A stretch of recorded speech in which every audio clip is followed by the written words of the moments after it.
সন্ধ্যাবেলা কিছু চটপটি খাবার খেতে কিন্তু সবারই ইচ্ছে করে, তো আমারও ইচ্ছে করছিল। সেই কারণে আমি ভাবলাম যে ঘরে থাকা কিছু উপকরণ দিয়ে কিছু একটা বানানো যাক।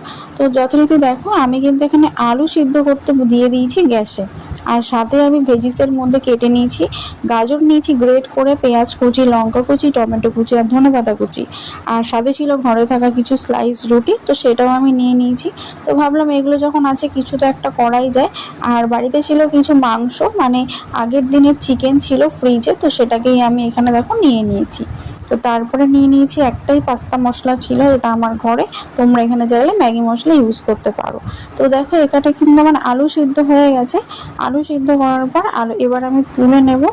আর এখানে আমি তেল হিসেবে ব্যবহার করছি ঘিকে। আমি কিন্তু এখানে তেলটা ইউজ ওইভাবে করিনি, আমি এখানে ঘি নিয়ে নিয়েছি।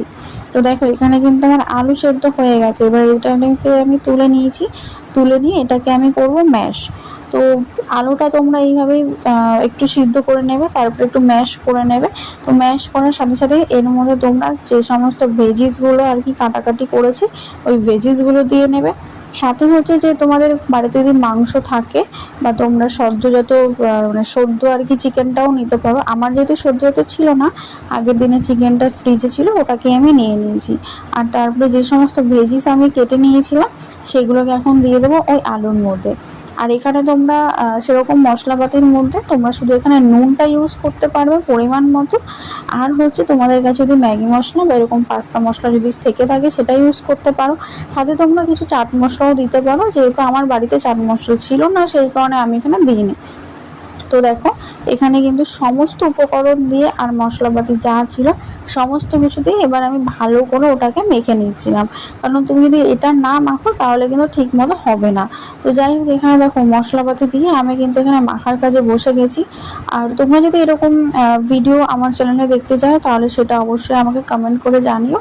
আর তোমরা এরকম একটা রেসিপি কিন্তু বাড়িতে বানিয়ে খেতেই পারো, দেখবে অবশ্যই ভালো লাগবে। তো যথারীতি দেখো এখানে যে চিকেনটা আমি তুলে রেখেছিলাম সেই চিকেনটা এরকম আমি ছিঁড়ে ছিঁড়ে আর কি দিয়ে নিচ্ছিলাম আলুটার মধ্যে, মানে যে পুরটা আমি তৈরি করেছিলাম সেটার মধ্যে কিন্তু মাখিয়ে দিয়েছি। তোমরা চাইলে এখানে কিন্তু মাছও ইউজ করতে পারো, আর চাইলে চিকেনও ইউজ করতে পারো, কেউ আবার পনিরও ইউজ করতে পারো, যার যেটা অভিমত আর কি। তো আমার কাছে যেগুলো ঘরে যেগুলো ছিল সেগুলো দিয়েই কিন্তু আমি এটা করে নিয়েছি। তো দেখো তোমাদের সাথে কথা বলতে বলতে আমার কিন্তু পুরটা পুরো রেডি হয়ে গেছে। তো তারপরে আমি নিয়ে গেছিলাম এখন স্লাইস রুটিগুলো, একটা স্লাইস রুটির উপর এভাবে আমি পুরটা দিচ্ছিলাম আর তার উপরে এইভাবে আমি আটকে দিচ্ছিলাম। তো এইভাবে করে করে যে কটা তোমরা স্লাইস করতে চাও সে কটা স্লাইস করে নিতে পারো। তো দেখো এখানে কিন্তু তোমাদের সাথে কথা বলতে বলতে আমাদের কিন্তু অনেকগুলো স্লাইস